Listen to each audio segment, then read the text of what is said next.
दोस्तों, आप सबका इस कहानी के चौथे चैप्टर में स्वागत है। इस कहानी के इस भाग में हम अमर की पुरानी ज़िंदगी के बारे में जानेंगे। तो आइए जानते हैं कुछ नए किरदारों को। घनश्याम सिंह राठौड़, अमर के पिता। मालती सिंह राठौड़, अमर की मॉम। शिवम सिंह राठौड़, अमर अमर के चाचा जी का इकलौता बेटा। अमर के पिता और चाचा जुड़वा भाई थे। दोनों की शादी और पहला बच्चा यानी अमर और शिवम साथ साथ ही हुए थे। पर जब शिवम 12 साल का था तब शिवम के माता पिता सविता सिंह राठौड़ और श्याम सिंह राठौड़ की मृत्यु एक कार एक्सीडेंट में हो गई थी। तभी से शिवम की सारी जिम्मेदारी अमर के पिता ने ले ली। शिवम के माता पिता का जब एक्सीडेंट हुआ तब वो लोग अमेरिका में रहते थे। उनकी मौत के बाद शिवम को इंडिया वापस बुला लिया गया था। दोनों भाई एक ही स्कूल में पढ़ने लगे थे। शुरुआत में शिवम चुपचाप रहता था, पर धीरे धीरे सबके साथ घुल मिल गया। समय अपनी गति से चला और उसके साथ चली ये तीनों बच्चे। घनश्याम जी ने अपनी मेहनत से जीजे यानी कि घनश्याम ज्वेलर्स को एक छोटे से सुनहरी की दुकान से सुनार की दुकान से बहुत बड़ी कंपनी में तब्दील कर दिया। आज जीजे ज्वेलर्स मार्केट में बहुत बड़ा नाम है। अमर और शिवम दोनों ने अपनी ग्रेजुएशन पूरी कर ली और अब अमेरिका में MBA करके वापस इंडिया आने वाले हैं। घर में तो जैसे दिवाली मनाई जाने वाली है। घर के दोनों बेटे घर वापस आ रहे हैं। पूरा घर लाइटों और फूलों से सजाया हुआ है। घर के बाहर एक काले रंग की BMW SUV रुकी। उसमें से दो हट्टे कट्टे जवान मुंडे उतरे। शिवम भी काफ़ी स्मार्ट है, पर हमारे हीरो से थोड़ा कम। दोनों जैसे ही दरवाजे तक पहुँचे, मालती राठौड़ ने उन्हें वहीं रोककर काका से आरती की थाली लाने को बोला। दोनों की आरती उतार कर मीठा खिलाया। अमर और शिवम ने उनके पैर छुए। गॉड ब्लेस यू बोथ, भगवान करे आप दोनों खूब तरक्की करें। शिवम उनके गले लगते हुए, हमने आपको बहुत मिस किया बड़ी माँ, और मैंने भी बहुत मिस किया मॉम। मालती जी अमर के मुंह पर हल्की सी चपत लगाते हुए, आप तो रहने दीजिए बेटा, महीने में सिर्फ एक बार कॉल आता था आपका। और दूसरी तरफ शिवम अपनी बड़ी माँ को रोज़ कॉल मैसेज या वीडियो कॉल ज़रूर करते थे। उनकी ये बात सुनकर अमर ने मुंह बना लिया और शिवम उसकी बचकानी हरकत देखकर मुस्कुरा उठा। ऐसा हुआ था। अमर पहले नटखट और जिंदा दिल, आज में जीने वाला। और दूसरी तरफ शिवम एकदम गंभीर, पर हालात कुछ ऐसे ही पर हालात कुछ ऐसे हुए कि अमर मुस्कुराना ही भूल गया। अब क्या सारी शिकायतें वहीं दरवाजे पे करनी है? भाई, हमें भी तो मिलने दो हमारे बेटों से।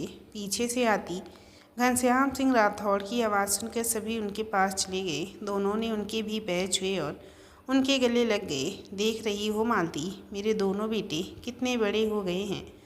अब मैं अपनी कंपनी की बागडोर इनके हाथ में देकर रिटायर हो जाऊंगा, और तब से मेरा सारा समय आपका। अब तो नाराज़ नहीं हुआ करेंगी आप। उनकी ये बात सुनकर मालती जी झेंप गई और चुपचाप रसोई में जाने लगी कि तभी उन्हें ऐसा लगा कि कोई दरवाजे पर अभी भी खड़ा है। मुड़कर देखा तो एक सुंदर सी लड़की खड़ी थी। सुनहरे लंबे बाल, मलाई जैसी गोरी, 5 फुट 5 इंच हाइट, लाल रंग का फ्रॉक पहना हुआ था जो उसके घुटने तक जा रहा था। ऐसा लग रहा था चलती फिरती बेबी डॉल हो। अमर, ये कौन है? अमर और शिवम ने पीछे देखा तो अपना माथा पीट लिया। Oh sorry Jenny, was so excited to meet my parents dad, I forget about your come Jenny Amar का हाथ पकड़कर अंदर आ गई। तो ये है जेनी, पूरा नाम जेनिफर डिकोस्टा, अमर और शिवम की क्लासमेट और अमर की गर्लफ्रेंड। साथ पढ़ते पढ़ते कब प्यार हुआ पता ही नहीं चला। जेनी जैसी शांत और समझदार लड़की जो हर सिचुएशन में एडजस्ट कर ले, अपने गर्लफ्रेंड के तौर पर पाकर अमर बहुत खुश था। इसीलिए वो उसे अपने साथ ले आया ताकि अपने मॉम और डैड से उसे मिलवा कर शादी पक्की कर दे। मॉम डैड, ये जेनी है मेरी गर्लफ्रेंड। इतना सुनते ही दोनों के चेहरे पे मुस्कुराहट आ गई। जेनी ने एकदम से दोनों के पैर छू लिए, जिसकी वजह से अमर के माता पिता एकदम हैरान हो गए। नमस्ते आंटी एंड अंकल। अरे आप तो अच्छी हिंदी बोलती हैं बेटा। जी थैंक यू अंकल। एक्चुअली मेरी मॉम इंडियन है, इंडियन घर से हैं। ओनि और ओनली हिंदी। ये तो बहुत अच्छी बात है बेटा। हम जहाँ भी रहें भाषा हमें अपनी ही चाहिए। खाना लग गया है बहू रानी, चलिए सब पहले खाना खाते हैं। आप तीनों भी फिर रेस्ट करें। बड़ी मॉम आसी कहाँ है? वो अपने कॉलेज के कंपटीशन के लिए गाज़ियाबाद गई है, कल वापस आ जाएगी। सब ने खाना खाया और सोने चले गए। अगले दिन सुबह सब नाश्ते की टेबल पर बैठे थे। घनश्याम जी अपना नाश्ता ख़त्म करते हुए, तुम दोनों अपना नाश्ता ख़त्म करो और 11 बजे तक ऑफिस आ जाओ। पर डैड अभी से नो अमर, अब तुम दोनों को ये काम संभालना होगा। मैं निकल रहा हूँ, तुम दोनों तैयार होकर आ जाना। और अमर तुम खबरदार ये फटे हुए कपड़े पहनकर ऑफिस आए तो। पता नहीं ये आजकल के बच्चे भी ना पता नहीं कैसे कपड़े पहनते हैं। उनकी ये बात सुनकर अमर ने अपना मुंह बिचका लिया और बाकी सब हंसने लग गए। तभी दरवाजे पे किसी की आवाज़ आई। मेरे बिना ही सब चालू हो गए। आसी गुड्डा। आसी को देखते ही दोनों भाई दौड़ते हुए उसके पास गए और ग्रुप हग करी। बेचारी को इतनी बुरी तरह दबा दिया कि वो ढंग से सांस ही नहीं ले पा रही थी। छोड़ो, आई कांट ब्रीथ। आसी की दबी हुई आवाज़ सुनकर दोनों को एहसास हुआ कि उन्होंने बेचारी को बिल्कुल ही दबा दिया है। वो दोनों झट से उससे अलग हुए और उसकी बॉडी को ऊपर से नीचे तक चेक करने लगे कि कहीं उसे चोट तो नहीं लगी। तो ठीक तो है ना? तू ठीक तो है ना? अब जाकर ठीक हूँ, वरना आप दोनों ने तो मेरी ऊपर की टिकट ही करवा दी थी। आसी। दोनों भाई एकदम से चिल्लाए। Sorry sorry sorry. आसी हमेशा से ही दोनों की लाडली रही है, हराम बहन की तरह। वो भी अपने भाइयों के सर का ताज है। बहन नहीं बेटी है उनकी, जिसके लिए वो कुछ भी कर जाएंगे। अगर अपनी बहन से लाड प्यार हो गया हो तो नाश्ते के लिए आ जाएं। मालती जी ने आवाज़ लगाई। तीनों बहन भाई टेबल पर आकर बैठ गए। अमन ने जिनी और आसी को मिलवाया। इतनी स्वीट भाभी उसकी होगी, इस सोचकर ही वो फूले न समा पा रही थी। वो जिनी के साथ बैठकर उनकी लव स्टोरी सुनने लग गई और घनश्याम जी, अमर और शिवम ऑफिस के लिए निकल गए। घनश्याम ज्वेलर्स का ऑफिस। तुम दोनों कॉन्फ्रेंस रूम में पहुँचो, मैं अभी आता हूँ। Okay dad. जी बड़े पापा। उन दोनों को भेजकर घनश्याम जी अपने कैबिन में चले गए। एक बड़ा सा आलीशान ऑफिस, जिसमें सबसे सामने एक बहुत बड़ा टेबल और उसके सामने एक चेयर के पीछे घनश्याम जी के पिता और माता जी की तस्वीर लगी हुई थी। टेबल के दाईं तरफ सोफ़ा सेट लगा हुआ था और बाईं तरफ एक बहुत बड़ा कांच का शोकेस, जिसमें अलग अलग अवार्ड्स रखे हुए थे। घनश्याम जी अपने माता पिता की तस्वीर के आगे जाकर खड़े हो गए। उन्होंने सबसे पहले वहाँ एक दीपक जलाया और हाथ जोड़कर उनको प्रणाम किया। आज मैं अपना सब कुछ अपने बच्चों को देने जा रहा हूँ पिताजी। उम्मीद करता हूँ कि ये फैसला जो मैंने लिया है वो इन तीनों के लिए सही साबित हो। अपना आशीर्वाद हमेशा मेरे तीनों बच्चों पर बनाए रखना। तभी दरवाजे पर दस्तक हुई और उनका पीए अंदर आ गया। सर, सारी तैयारियां हो गई हैं और सारे शेयर होल्डर्स कॉन्फ्रेंस रूम में एक साथ हो गए हैं। ठीक है चलो। कॉन्फ्रेंस रूम के अंदर करीबन 200 लोग थे। ये सभी लोग जी जे ज्वेलर्स के शेयर होल्डर्स थे। आज घनश्याम जी कुछ महत्वपूर्ण निर्णय लेने वाले थे। 10 मिनट के अंदर अंदर सभी लोग वहाँ इकट्ठा हो गए। लेडीज़ एंड जेंटलमैन, जीजे मेरी कंपनी नहीं बल्कि मेरे जीवन का पहला बच्चा है। एक छोटी दुकान जो किसी तंग गली के अंत में हुआ करती थी, वो आज 400 करोड़ की हो गई है। मैंने अपने जीवन के 30 साल इस कंपनी को दिए हैं। बाबूजी से मिला हीरों को तराशने का पाठ और मेरी माँ के दिए हुए पैसे की बदौलत आज मैं ये एम्पायर खड़ा कर पाया हूँ। अगर आप लोग मुझे डायमंड किंग बोलते हैं तो इसके पीछे मेरे माँ बाप और मेरी पत्नी मालती का बहुत बड़ा हाथ है। आज मैं घनश्याम सिंह राठौड़ अपने इस बच्चे को अपने दोनों बच्चों के हाथ सौंपने वाला हूँ। ये बोलते ही उन्होंने अमर और शिवम को आगे बुलाया। इस कंपनी के एमडी की पोस्ट के साथ मेरे 15% शेयर मैं शिवम के नाम करता हूँ और सीईओ की पोस्ट अमर को दे रहा हूँ और साथ ही में 25 शेयर्स, मेरे बाकी के शेयर मेरे पास ही रहेंगे जब तक मैं हूँ। ये शेयर्स मेरे पास हैं, मेरे जाने के बाद ये तुम दोनों के होंगे। उनकी बात खत्म होते ही सभी शेयर होल्डर ने तालियां बजाकर अमर और शिवम का अभिवादन किया। 2 हफ्ते बाद जीजे का एनुअल बॉल है, उसमें आई प्रेस के सामने ये न्यूज़ पब्लिकली भी अनाउंस की जाएगी। अमर और शिवम ने आकर उनके पैर छुए। घनश्याम जी ने दोनों को गले लगाकर अपना आशीर्वाद उन्हें दिया। जब घर वापस आकर अमर ने ये न्यूज़ जेनी को दी तो वो खुशी से उसके गले लग गई। वो उससे अलग होते हुए उसकी आंखों में बड़े प्यार से देखने लगी और धीरे धीरे उसके चेहरे की ओर बढ़ती गई। अमर ने उसके कंधे को पकड़कर वहीं रोक दिया और धीमी आवाज़ में बोला, Jenny, we need to stop. You have no idea how much of self control I am using but we can do things before getting married. But Amar, I love you and I love you more. Jenny, मेरी mom ने मुझे हमेशा औरतों की इज्जत करना सिखाया है और मैं जब तक तुमसे शादी नहीं कर लेता तुम्हारे करीब नहीं आऊँगा, क्योंकि तुमसे प्यार से ज़्यादा मैं तुम्हारी इज्जत करता हूँ। अमर की ये बात सुनकर जेनी मुस्कुरा उठी। ओके, एज यू विश, पर हम कल पार्टी करेंगे, तुम और शिवम। आफ्टर ऑल वो भी तो एमडी बना है। बिल्कुल। अगले दिन शाम को तीनों पार्टी के लिए निकल गए। तीनों अपने अपने लुक में गजब ही ढा रहे थे। तीनों तैयार होकर क्लब के लिए निकल गए। वहाँ जाकर तीनों ने खूब डांस किया। जेनी और शिवम थोड़ा बहुत ड्रिंक करते थे, पर अमर नहीं। पर आज उसने भी उनका साथ देने के लिए वाइन पी। बहुत देर हो गई यार, और घर भी जाना है, मेरा तो सर ही घूम रहा है। सेम है शिवम, क्या हम आज यहीं कहीं किसी होटल में नहीं रुक सकते? आई डोंट थिंक तुम दोनों को ड्राइव करना चाहिए। अमर ने तो वैसे भी फर्स्ट टाइम ड्रिंक किया है, इसीलिए मैं मना कर रहा था कि मुझे मत पिलाओ। कोई नहीं, मैंने पहले ही रूम बुक कर रखे हैं इसी क्लब के ऊपर। ये सुनते ही जेनी और शिवम ने राहत की सांस ली और ऊपर अपने अपने रूम में चले गए। अमर ने पहले ही तीनों के लिए अलग अलग रूम बुक करवाए थे। रात 1 बजे अमर के रूम की बेल बजी। अमर ने दरवाज़ा खोला तो सामने जेनी खड़ी थी, वाइन की बोतल लिए। वो अमर को साइड करते हुए अंदर आ गई। और अब और कितना ड्रिंक करोगी जेनी? तुम्हारी हेल्थ के लिए ठीक नहीं है, और मैं अकेली नहीं करूँगी, तुम भी करोगी। पर कुछ नहीं, हम सिर्फ आज ड्रिंक करेंगे, उसके बाद अपनी वेडिंग नाइट पर। अमर उसकी बात सुनकर शर्मा गया। तुम शर्माते हुए कितने क्यूट लगते हो।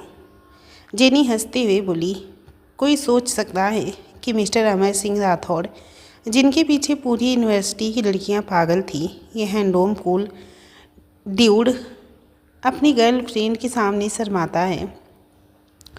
अमर ने मुस्कुराकर उसका हाथ थाम लिया और बोला, लेट्स डांस। म्यूजिक चलाकर दोनों डांस करते रहे और वाइन पीते रहे। अमर ने तो एक ही गिलास लिया, पर जेनी ने आधी बोतल ही ख़त्म कर दी। तभी अमर को अपना सिर घूमता हुआ महसूस हुआ।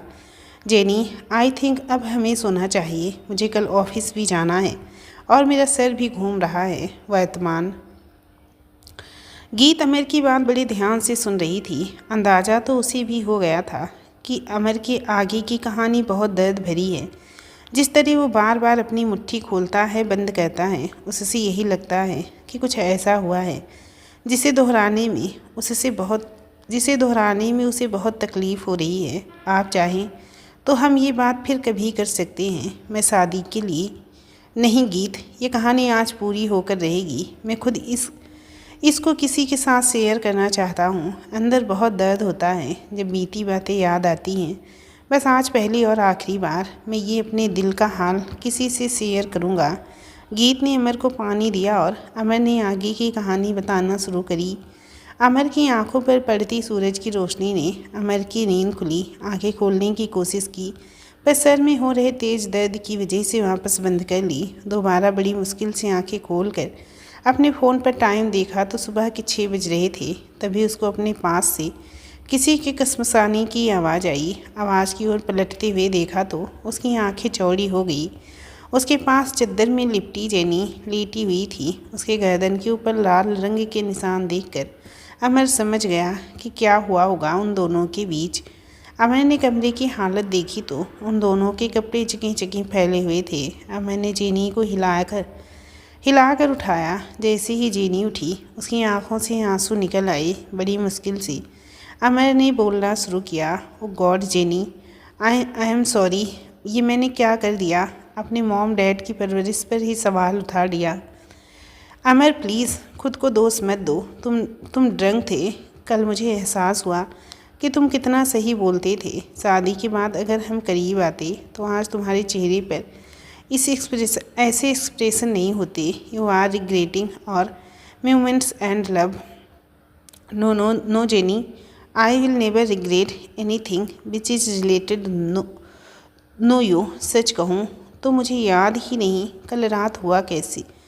कल रात क्या हुआ, कैसे हुआ, मुझे बस इतना याद है कि मेरा सर बहुत दुख रहा था और तुम मुझे बेड तक लेकर आई। तुम मुझ पर शक कर रहे हो Amar. Disgusting, I love you and you think मैंने तुम्हें तो मेरी बात का गलत मतलब समझ रही हो जेनी। अमर ने एक ठंडी आँख भरी और बोलना शुरू किया। दिल्ली जेनी में हमारा फर्स्ट टाइम मेमोरेबल बनाना चाहता था।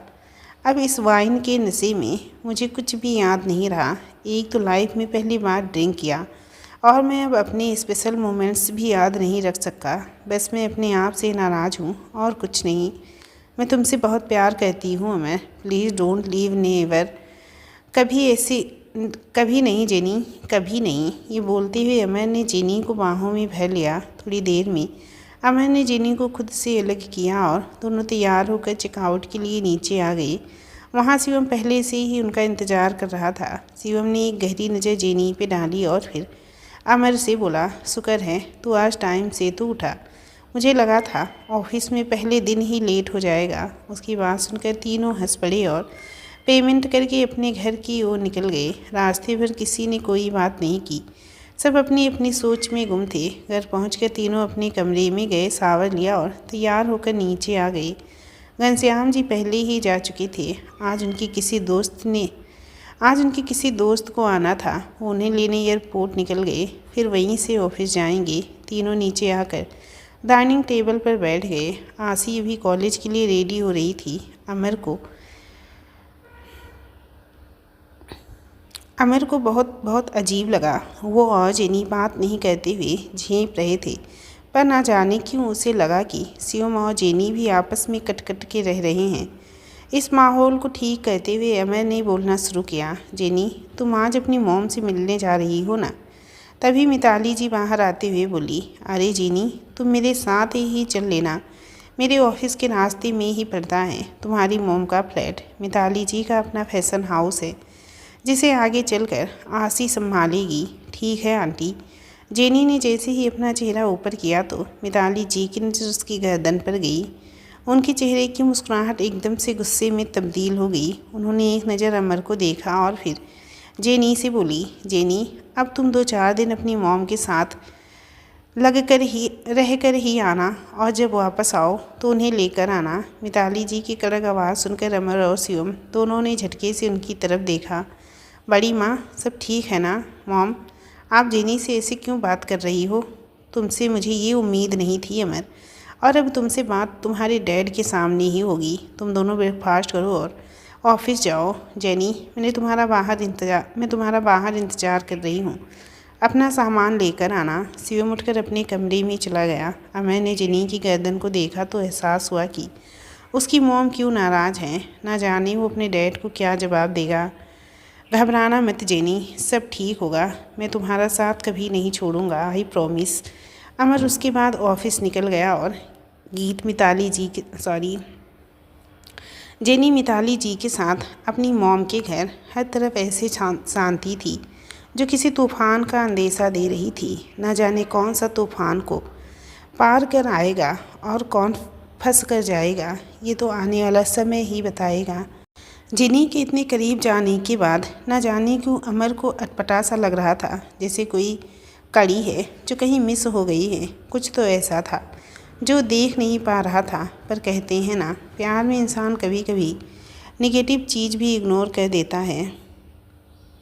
अमर को अपने ऊपर पूरा भरोसा था कि वो कभी भी वो अपनी मर्यादा नहीं भंग करेगा, पर होश में ना होने के कारण उसे याद ही नहीं कि उसने खुद से किया हुआ वादा कैसे तोड़ दिया। वो खुद को जेनी का गुनहगार मान रहा था, पर अब समय ये सब सोचने का नहीं था, बल्कि अपनी की जिम्मेदारी लेने का था।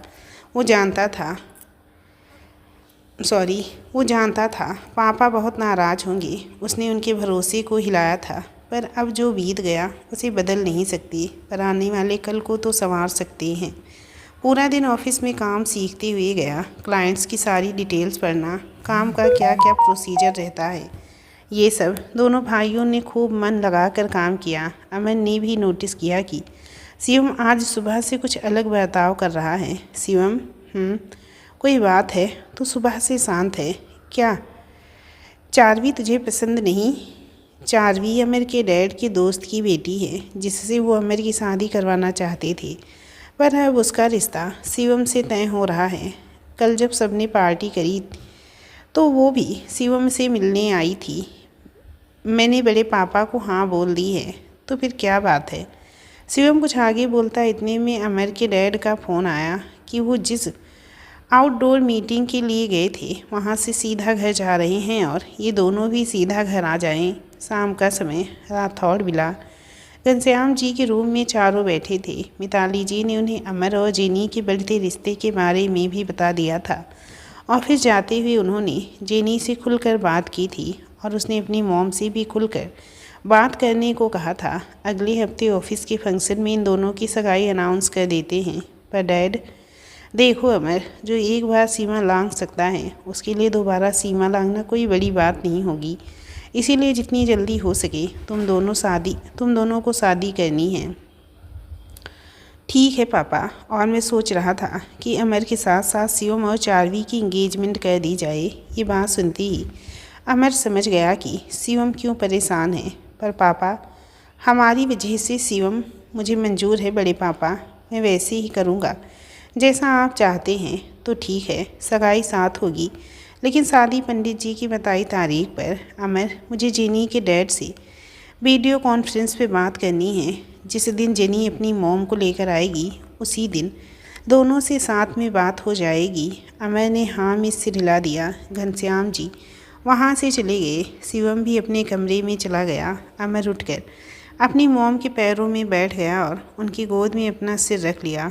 क्या आप अब भी नाराज़ हैं? नहीं तो मेरी तरफ देख क्यों नहीं रही? I am sorry mom. Mitali ji ने एक लंबी सांस छोड़ी और बोली, गुड्ढा नहीं है, बस अफसोस है। अमर, कल को अगर कोई आजी के साथ। मॉम, बस इसीलिए तुम्हें कहती हूँ, औरत अपने घर की हो या बाहर की, तुमसे बड़ी हो या छोटी, उनकी मान मर्यादा का ख्याल रखना आदमियों का काम होता है। हमें इस रिश्ते से कोई दिक्कत नहीं थी। जेनी एक अच्छी लड़की है, पर अब मैं चाह कर भी खुश नहीं हो पा रही हूँ, पर मेरा आशीर्वाद मेरे बच्चों पर हमेशा रहेगा। इतना बोलकर वो भी उठकर बाहर टहलने चली गई और छोड़ गई अमर के मन में गिल्ट। 2 दिन बाद जेनी अपनी मॉम के साथ वापस आ गई। अमर के माता पिता ने उनसे और जेनी के पिता से सारी बातें तय कर ली। साथ ही साथ चार्वी के पेरेंट्स को भी बुला लिया गया था। उनके साथ मिलकर भी सब चीज़ें फाइनल कर दी गई। वर्तमान इस घर को सुंदर तरीके से सजाया गया था। सगाई के 5 हफ्ते बाद मेरी और जेनी की शादी थी, और उसके ठीक 2 दिन बाद शिवम और चार्वी की पूरा घर फूलों और लाइटों से सजाया गया था। सगाई के बाद मॉम और डैड भी थोड़े खुश नज़र आने लगे थे। मुझे भी थोड़ी तसल्ली होने लगी थी। मैं भी खुश रहने लगा था, पर शिवम शायद अभी भी खुश नहीं था। पर ना जाने क्यों मैं इस बात पर ज़्यादा ध्यान नहीं दिया। अपनी खुशी में इतना गुम था कि अपने आसपास का कुछ ख्याल ही नहीं रहा। और फिर शादी से पूरे 2 हफ्ते पहले मुझे कुछ पता चला। क्या जेनी प्रेग्नेंट थी? मैं पापा बनने वाला था। ये बोलती ही अमर के चेहरे पे कई भाव आए और चले गए। तो वो बच्चा क्या हुआ था अमर जी? फ्लैशबैक। शादी की भाग दौड़ में जेनी जब बेहोश हुई तो जल्दी से डॉक्टर घर बुलाया गया। पता चला वो कुछ 5 हफ्ते प्रेग्नेंट है। डॉक्टर ने खास ख्याल रखने को बोल कुछ दवाइयाँ लिखी और चली गई। अमर की मॉम डैड का रहा सहा गुस्सा भी छूमंतर हो गया। अपने परपोते या परपोती के आने की खुशी में उन्होंने सारा घर सर पर उठा लिया था। जेनी को अब कहीं बाहर नहीं जाने को बोल दिया गया था। जो चाहिए उसका पूरा शोरूम घर पर ही आ गया था। धीरे धीरे शादी के फंक्शन भी शुरू होने लगे। मेहंदी, हल्दी, संगीत सब फटाफट निपटाया गया ताकि जेनी को कोई दिक्कत ना हो। शादी से एक दिन पहले लड़कों की बैचलर्स थी ताकि जेनी रेस्ट कर सके। सभी औरतें अपने रूम में रेस्ट कर रही थी। मिताली जी अमर के रूम में जब उनकी शेरवानी रखने आई तो उन्हें लगा जैसे जेनी कहीं बाहर जा रही है, पर जब तक वो नीचे पहुंची वहाँ कोई नहीं था। उन्होंने अपना सुख दूर करने के लिए जेनी के रूम तक गई तो दरवाज़ा खटखटाने पर उसकी मॉम ने दरवाज़ा खोला और पूछने भी पता चला कि वो सो गई है। ये सुनकर वो भी अपने रूम में चली गई। अगले दिन दोपहर में फेरे होने थे। सब लोग जल्दी जल्दी हाथ चला रहे थे। गुलाबी लहंगे में जेनी और गुलाबी शेरवानी में अमर बहुत सुंदर लग रहे थे। शाम तक सारी रस्में होने के बाद जेनी की विदाई और गृह प्रवेश हुआ। थकावट के कारण वो कमरे में जाते ही सो गई। अमर ने उसके पेट तक छूकर किस किया और बोला, पापा अपनी क्वीन और प्रिंसेस का हमेशा ख्याल रखेंगे। अमर को पूरा विश्वास था कि उसकी बेटी ही होगी। वो हर रोज़ जेनी को यही कहता था। थकावट के कारण अमर जेनी को अपनी बाहों में भर कर सो गया, इस बात से अनजान कि अगली सुबह सूरज की रोशनी सबके जीवन में उजाला लाएगी तो उसके जीवन में अंधेरा ही अंधेरा भर देगी। अगली सुबह जब अमर की नींद टूटी तो उसने अपने पास हाथ फेरा तो देखा जेनी वहाँ नहीं थी। उसे लगा कि वो बाथरूम में होगी, फिर जब बाथरूम की ओर मुड़ कर देखा तो दरवाज़ा खुला था। ये इतनी सुबह सुबह कहाँ चली गई जेनी। अमर बिस्तर से नीचे उतरा और चप्पल पहनकर जैसे ही कमरे का दरवाज़ा खोला, नीचे से लोगों के चिल्लाने की आवाज़ें आ रही थी। अमर भागता हुआ नीचे गया तो देखा पुलिस नीचे खड़ी थी। जेनी सियम के गले लग कर रो रही थी और आसी अपनी मॉम को संभाल रही थी। उसने जब अपने पापा और इंस्पेक्टर की बात सुनी तो उसके पैरों तले ज़मीन ही खिसक गई। मेरा यकीन मानिए सर, ऐसा कुछ नहीं हुआ। आखिर मैं अपनी बेटी की सामान बहू के साथ ऐसा क्यों करूँगी? ये सब क्या हो रहा है डैड?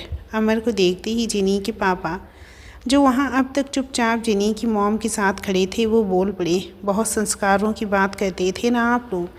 ये हैं आप लोगों के संस्कार। क्या बोला था मुझे कि बच्चों ने अपनी मर्यादा लांघी है, और उस मर्यादा का क्या जो तुम्हारे पापा ने लांघी। ऐसी घिनौनी हरकत कैसे कर सकते हैं वो मेरी बेटी के साथ? पापा प्लीज़, मैं आपकी बहुत रिस्पेक्ट करता हूँ, पर इसका ये मतलब नहीं कि आप मेरे पापा के बारे में कुछ भी बोलेंगे और मैं सुन लूँगा। आप कैसा भद्दा इल्ज़ाम लगा रहे हैं डैड पर? इल्ज़ाम नहीं लगा रहा हूँ, सच बता रहा हूँ, वो भी सबूत के साथ। उन्होंने बहुत सारी तस्वीरें अमर के सामने फेंक दी। तस्वीरों को देखकर अमर ने अपना मुंह फेर लिया। घनश्याम जी और जेनी की कुछ आपत्तिजनक तस्वीरें थी। देखिए मिस्टर अमर, अभी तो हमें इन्हें गिरफ्तार करके जाना पड़ेगा और जेनी मैडम को अपना बयान देने के लिए भी आना पड़ेगा। ये बोलते ही सब वहाँ से चले गए। बचे तो बस अमर, उसकी मॉम और आसी।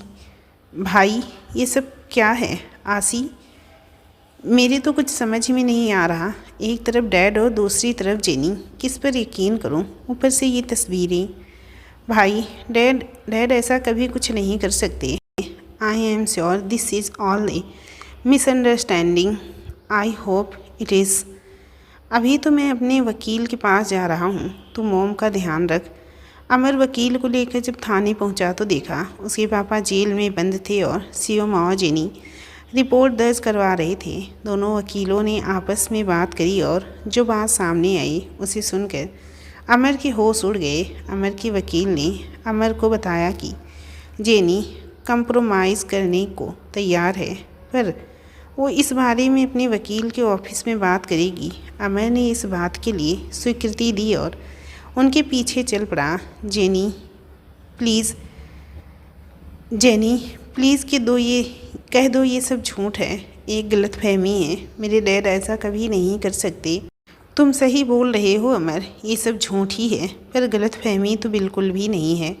और इतना बोलकर जेनी, शिवम और जेनी के पापा ज़ोर ज़ोर से हंसने लगे। अब से लेकर तब तक जो भी हुआ उसमें अमर इतना बौखला गया था कि उसे एहसास ही नहीं हुआ कि जेनी और शिवम एक साथ हैं। शिवम उसका साथ देने के बजाय जेनी का साथ दे रहा था। अमर ने हैरानी भरे भाव से जेनी और शिवम के जुड़े हुए हाथों को देखा। शिवम ने जब उसका चेहरा देखा तो समझ गया कि अमर क्या सोच रहा है। शिवम ने जेनी के हाथ को पकड़कर अपनी तरफ खींचा और उसके होठों को बेतहासा चूमने लगा। अमर ने अपनी मुट्ठी कस ली और चेहरा दूसरी ओर फेर लिया। जब अमर ने गला साफ करने की आवाज़ सुनी तो पलट कर देखा। जेनी शिवम से बिल्कुल सट कर खड़ी थी। तो मेरे प्यारे भाई, तू अभी तक ये सोच रहा होगा कि ये सब क्या है, तो मैं तुझे बता दूं कि कि मैं और जेनी एक दूसरे से प्यार करते हैं, वो भी आज से नहीं, बचपन से। तुझे शादी और प्यार का नाटक क्यों? अमर ने अपनी जबड़ी भींचते हुए कहा। अपना हक वापस लेने के लिए, मतलब ये कि अगर तुम चाहते हो तेरा बाप सही सलामत घर वापस आए और मीडिया में इसकी खबर ना लगे, तो तुम अभी के अभी जेनी को तलाक दोगे और एलिमनी के तौर पर अपने सारे शेयर्स जेनी के नाम करोगे। उसके साथ अपने बाप के नाम के सारे शेयर्स मेरे नाम करवाओगे। इतना सब कुछ एक कंपनी के लिए। ये सिर्फ एक कंपनी नहीं है, मेरे पापा का हक है जो तुम्हारे बाप ने धोखे से अपने नाम करवा कर कुछ पैसे मेरे पापा को पकड़ा कर देश से बाहर भेज दिया और खैरात में मुझे थोड़े से शेयर दे दिए। अब मुझे मेरी कंपनी चाहिए बस। अब मैं समझ चुका था कि उस शिवम को कुछ नहीं समझा सकता। फ़िलहाल उसके डैड को बाहर निकलवाना बहुत ज़रूरी था, पर तभी उसे कुछ याद आया। मैं तुम्हें तलाक दे दूँगा, पर मुझे मेरे बच्चे की कस्टडी चाहिए, और जब तक वो पैदा नहीं होता तुम्हें मेरे साथ रहना होगा। बच्चा? कौन सा बच्चा? किसका बच्चा भाई? ओ गॉड, जेनी बेबी, तुमने बताया नहीं इसको? अमन ने जेनी की तरफ देखा। उसके चेहरे पर एक दर्द की लकीर खींच आई। उसने फ़ौरन हंसते हुए बोला, मैं क्यों दूंगी तुम्हारे बच्चे को जन्म? जब तुम अपनी बैचलर्स में मस्ती कर रहे थे, मैंने जाकर अबॉर्शन करवा लिया था। जेनी के इतना बोलते ही अमर ने उस पर झपट्टा मारा और उसका गला दबाने लगा। मेरे बच्चे को जान से मार दिया, मैं तुम्हें जिंदा नहीं छोड़ूंगा। सब लोगों ने मिलकर अमर के चंगुल से जेनी को छुड़वाया। अगर थोड़ी देर और हो जाती तो शायद जेनी अपनी जान से हाथ धो बैठती। शिवम ने अमर को धक्का दिया और बोला, ये बच्चा हमारे प्लान का हिस्सा कभी नहीं था। ये सब उस छवि की वजह से हुआ। ना वो उस दिन आती और ना जेनी गुस्से में तुम्हारे साथ रात बिताती। अमर थोड़ी देर शांत होने के बाद बोला, डैड की तस्वीरें झूठी हैं और हमारा काम कर दो तो ये सब जला देंगे। अमर ने शिवम और जेनी के कहने के मुताबिक सब कर दिया और अपने डैड को अगले दिन घर वापस ले आया। घर आते ही घनश्याम जी अपने आप अपने कमरे में चले गए। अमन ने जब उनका दरवाज़ा खटखटाया, थोड़ी देर सोना चाहता हूँ, बहुत थक गया हूँ। अमर वहीं से वापस चला गया। 2 घंटे बाद जब उसकी मॉम ने दरवाज़ा खोला तो एक ज़ोर की चीख उनके मुंह से निकली। घनश्याम जी ने अपने हाथ की नस को काट ली थी। वर्तमान अमर ने जैसे ही अपने कंधे पे किसी का स्पर्श पाया तो देखा गीत रो रही थी। अमर ने उसे गले लगा लिया और किसी छोटे बच्चे की तरह बिलख बिलख कर रो रहा था। उस हादसे के बाद अमर ने अपने आंसुओं को पी लिया था। उसकी मॉम जब 2 दिन बाद होश में आई तो वो सदमे में जा चुकी थी। तब से वो ऐसे ही जी रही थी। आसी को उसने ज़बरदस्ती बाहर भेजा था। अपनी मॉम के फैशन हाउस को 2 साल में टॉप पर ले गया था और अब तो उसने अपनी नई ज्वेलर्स कंपनी भी खोल ली। जीवन में एक कमी थी जो अब गीत के आने से पूरी हुई। सांसें तो ले रहा था मगर जीना तो उसने अब दोबारा शुरू किया था। जानती हो गीत, रात को मुझे सपना आता था। मेरी बेटी रोते हुए मुझसे बोलती थी कि पापा, आपने मुझे नहीं बचाया, आपने अपनी प्रिंसेस को खो दिया। फिर गीत के पेट पर हाथ रखते हुए बोला, पर जब से तुम्हारी प्रेगनेंसी के बारे में पता चला तब से मेरी प्रिंसेस एक ही बार सपने में आई और बोली, पापा मैं जल्दी ही आऊँगी, ध्यान रखना। अमर की बात सुन गीत मुस्कुरा उठी। तो वो बोला, अब करोगी मुझसे शादी? दो मुझे मेरी प्रिंसेस। दोस्तों, इस कहानी के चैप्टर का एंड यहीं पे कहती हूँ। मिलती हूँ कहानी के नेक्स्ट चैप्टर के साथ। आप लोगों को कहानी कैसी लगी प्लीज़ हमें कमेंट करके ज़रूर बताना। मैं आप लोगों के कमेंट रोज़ पढ़ती हूँ। हाँ, बस रिप्लाई नहीं देती हूँ क्योंकि टाइम ही नहीं मिल पाता है। एक नज़र सबके कमेंट्स पढ़ लेती हूँ। बहुत ज़्यादा बिजी रहती हूँ फ्रेंड्स, घर की जिम्मेदारियाँ हैं और फिर आप लोगों के लिए स्टोरी भी तैयार करती हूँ, इसीलिए तो प्लीज़ आप लोग कमेंट करके बता दिया करिए ताकि मुझे तसल्ली मिल जाए। और चैनल पर न्यू है तो चैनल को सब्सक्राइब भी ज़रूर कर लेना। कहानी पसंद आई हो तो लाइक भी ज़रूर कर दिया करिए।